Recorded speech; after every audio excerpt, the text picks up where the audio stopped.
दर्दनाक ख्वाब में है कि जनाब ज़ैनब सलामुल्लाह अलैहा ने एक दफ़ा, ये मैं रीड नहीं कर रही, आप लोग खुद रीड करिएगा, कि जनाब ज़ैनब सलामुल्लाह अलैहा ने एक दफ़ा ख्वाब देखा। और ख्वाब इस कदर जो था ख़तरनाक होलनाक था कि जनाब ज़ैनब सलामुल्लाह अलैहा ने फिर इसे रसूल खुदा सल्लल्लाहु अलैहि वसल्लम से जाकर इसकी ताबीर पूछी और बताया कि या रसूलल्लाह, कि मैंने एक ख्वाब देखा है कि जिसमें एक दरख्त है और मैं जिस मतलब एक अंधेरी रात है, फुल अंधेरी रात है और एक शदीद किस्म की आंधी है जो कि हर चीज़ को तबाह कर रही है। तो इतनी शदीद आंधी और अंधेरे के बावजूद मैं एक जो है दरख्त के साए के नीचे जाकर जो है साया लेती हूँ, लेकिन इतनी शदीद आंधी होती है कि वो दरख्त भी टूट जाता है, वो दरख्त भी अपनी जगह से हिल जाता है।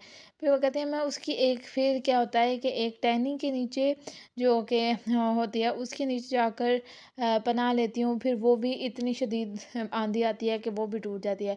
इसी तरह जनाब ज़ैनब कहती हैं कि मैं 3 जगहों पर जो है पनाह लेती हूँ, लेकिन हर बार जो है वो टहनियाँ, वो जो शाखें हैं वो टूट जाती हैं। और फिर जब ये ख्वाब रसूल खुदा सल्लल्लाहु अलैहि वसल्लम ने सुनी तो उन्होंने गिरिया करना शुरू कर दिया। और जब गिरिया करने लग गया और कहा कि ये जो तुमने सबसे पहले दरख्त देखा तो ये क्या है, तुम्हारे जद की के बारे में है कि जल्द ही तुम्हारे सर से उनका साया उठ जाएगा। फिर उसके बाद उनके वालिद और वालदा के बारे में बताया कि तुम्हारे सर से उनका साया भी उठ जाएगा। फिर भाई हसन का साया उठ जाएगा। फिर इमाम भाई हुसैन की मुसीबत के बारे में बताया कि उसके साथ ये जो है सूरज वो ग़रूब हो जाएगा।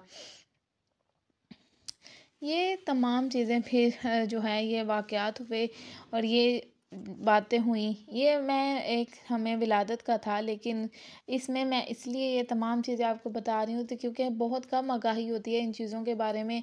और अगर हम ये चीज़ें देखें और पढ़ें तो हमें एक तो इन्फॉर्मेशन इल्म में इजाफ़ा होता है, दूसरा ये कि हमारी रूह जो होती है वो ताज़ा हो जाती है। ये चीज़ें जो है हमें तमाम जो है उनके बारे में पता होनी चाहिए। फिर कह रहे हैं अव्वलीन वाक़या, अभी चंद